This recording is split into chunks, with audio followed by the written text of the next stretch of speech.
राधे राधे भक्तजनों, ये श्रीमद् भागवत गीता का 7वां अध्याय ज्ञान विज्ञान योग, जिसका श्रवण श्राद्ध पक्ष में विशेष पुण्य देने वाला है।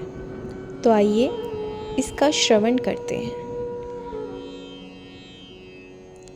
श्रीमद् भगवत गीता में जो 7वां अध्याय दिया है, उसमें भगवान श्री कृष्ण बोले कि हे अर्जुन, मन को मुझ में लगाकर और मेरा आश्रय लेकर योग का अभ्यास करने से तू मुझे पूर्णतः प्राप्त करेगा और पूर्णतः जान लेगा।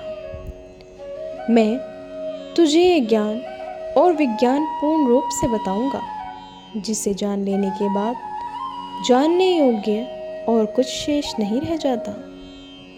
हजारों मनुष्यों में कोई एक सिद्धि की इच्छा करता है और सिद्ध हुए लोगों में से कोई विरला ही मुझे तत्व जान पाता है।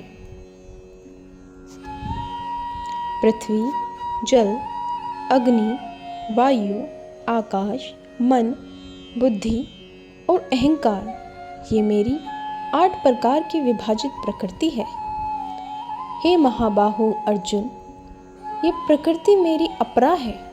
इसके अतिरिक्त मेरी पराशक्ति है, जीवात्मा, जिसके द्वारा ये संसार धारण किया जाता है। हे अर्जुन, जान ले कि समस्त प्राणी इन दोनों प्रकृतियों से उत्पन्न हुए हैं। मैं ही संपूर्ण जगत का उत्पत्ति स्थान और प्रलय भी हूँ। हे धनंजय, मुझसे बढ़कर और कोई सत्य नहीं है। जैसे मोतियों को धागा पिरोता है, वैसे ही संपूर्ण जगत मुझ में स्थित है। ऐसा बोलकर भगवान श्री कृष्ण अर्जुन को समझाते हैं।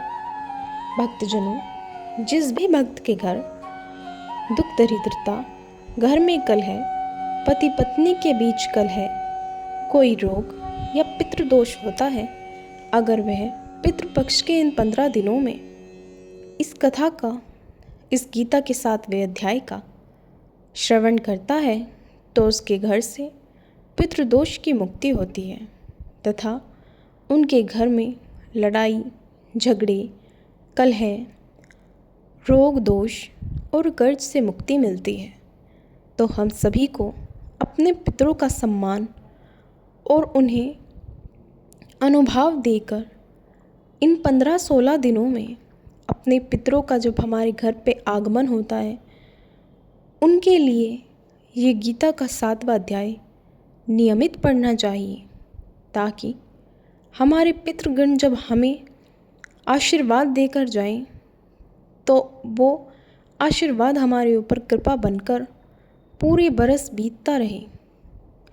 दोस्तों, पूर्वजों द्वारा दिया गया आशीर्वाद इंसान को सिर्फ इस कुल में नहीं, बल्कि मृत्यु के पश्चात भी सहारा देता है, क्योंकि पितृ जब हमें आशीर्वाद देकर जाते हैं, खुश होकर जाते हैं, तो उससे ईश्वर स्वयं प्रसन्न होते हैं।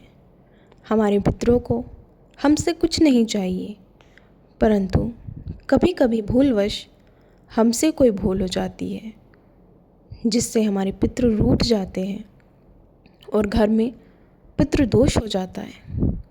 उस पितृदोष से मुक्ति के लिए लोग तर्पण कराते हैं, लेकिन ये एक बहुत ही सरल सा उपाय है कि यदि आप अपने घर में इस गीता के 7वें अध्याय का नियमित पितृपक्ष में श्रवण करते हैं, तो आपको तर्पण जैसी लाभ इस गीता के 7वें अध्याय से ही मिल जाता है।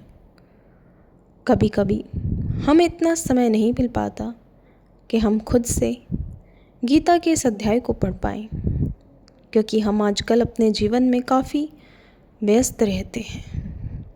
इसीलिए हम इसको आजकल अपने मोबाइल, लैपटॉप या टीवी पे सुन लेते हैं, लेकिन ईश्वर का श्रवण करने से या ईश्वर का पाठ करने से फल तो बराबर रूप से ही मिलता है। इसलिए आप सुबह नहा धोकर इस गीता के 7वें अध्याय का पाठ अपने घर में चला दें और घर के किसी ऐसी जगह पर अपना मोबाइल या स्पीकर रख दे, जिससे उसकी आवाज़ घर के चारों कोनों तक पहुँचे, ताकि हमारे घर का कोना कोना इस गीता के 7वें अध्याय का श्रवण करें और हमारे घर के कोने कोने में हमारे पितरों के आशीर्वाद की बौछार हो।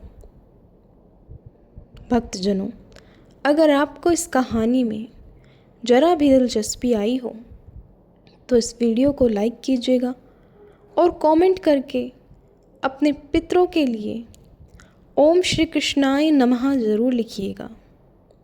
धन्यवाद।